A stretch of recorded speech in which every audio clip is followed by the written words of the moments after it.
আসসালামু আলাইকুম। ভারত এবং পাকিস্তানের মধ্যে চলমান সাম্প্রতিক এই উত্তেজনার মধ্যে পাকিস্তান একটি কঠোর সিদ্ধান্ত নিয়েছে। এর ফলে ভারত বিশাল ক্ষতির সম্মুখীন হচ্ছে। তো এই কিছুদিন আগেই ঘটে যাওয়া ভারত নিয়ন্ত্রিত কাশ্মীরে কথিত সন্ত্রাসী হামলার জন্য ভারত পাকিস্তানকে দায়ী দিচ্ছে। তারা কোনো সন্ত্রাসী গোষ্ঠীকে সমর্থন দিচ্ছে এবং তারা এই হামলা ঘটিয়েছে। তো ভারত পাকিস্তানকে দায়ী করে তাদের মধ্যে যে কমন নদী রয়েছে, যেমন সিন্ধু নদী, এই নদীর পানি তারা আটকানোর সিদ্ধান্ত নিয়েছে, যেটা পাকিস্তান যুদ্ধের শামিল মনে করছে। এজন্য পাকিস্তান একটি কঠোর পদক্ষেপ নিয়েছে, সেটা হচ্ছে পাকিস্তানের আকাশসীমা ভারতের জন্য সম্পূর্ণ বন্ধ করে দিয়েছে।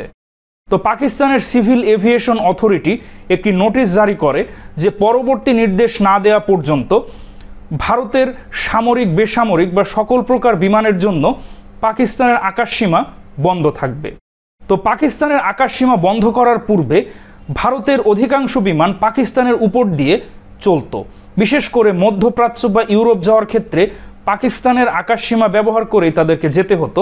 তো স্ক্রিনে আপনারা দেখতে পাচ্ছেন যে ভারতের অধিকাংশ বিমানই পাকিস্তানের আকাশসীমা পার হয়ে ইউরোপ বা মধ্যপ্রাচ্য গমন করে।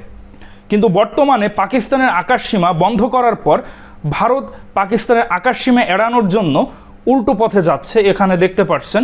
এর ফলে কিন্তু ভারতের বিমানগুলোকে খুবই ঘুরে যেতে হচ্ছে, প্রায় 2 ঘন্টা অতিরিক্ত লাগছে। এর ফলে ভারতের বিমান সংস্থাগুলোকে প্রতিদিন প্রায় কয়েক মিলিয়ন অর্থ অতিরিক্ত ব্যয় হচ্ছে। প্রতিদিন প্রায় 100টিরও বেশি ভারতীয় বিমান পাকিস্তানের আকাশপথ ব্যবহার করে অন্য রাষ্ট্র ভ্রমণ করে। এর আগেও কয়েকদিন পাকিস্তানের আকাশসীমা বন্ধ থাকার কারণে তাদের প্রায় $80 মিলিয়ন ক্ষতি হয়েছিল। কারণ ইউরোপ, মধ্যপ্রাচ্য যেতে গেলে পাকিস্তানের আকাশসীমা ব্যবহার করেই এতদিন যেতে হতো, কিন্তু এখন তাদের অন্য পথ বাছাই করতে হচ্ছে, যেটা অতিরিক্ত ঘুরতে হচ্ছে।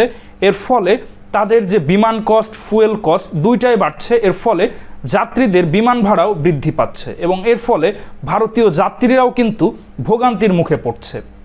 এর মাধ্যমে সবথেকে বেশি ক্ষতিগ্রস্ত হচ্ছে ভারতের নয়াদিল্লি আন্তর্জাতিক বিমানবন্দর, যেটা বিশ্বের অন্যতম ব্যস্ততম একটি বিমানবন্দর এবং এর অধিকাংশ বিমান পাকিস্তানের আকাশসীমার উপর দিয়ে মধ্যপ্রাচ্য, ইউরোপ গমন করে। কিন্তু পাকিস্তান তাদের আকাশসীমা ভারতের জন্য বন্ধ করায় তাদের বিমানের খরচ ব্যাপক পরিমাণ বৃদ্ধি পাচ্ছে। এর ফলে তাদের বিমান সংস্থাগুলোও আর্থিক ক্ষতির সম্মুখীন হচ্ছে।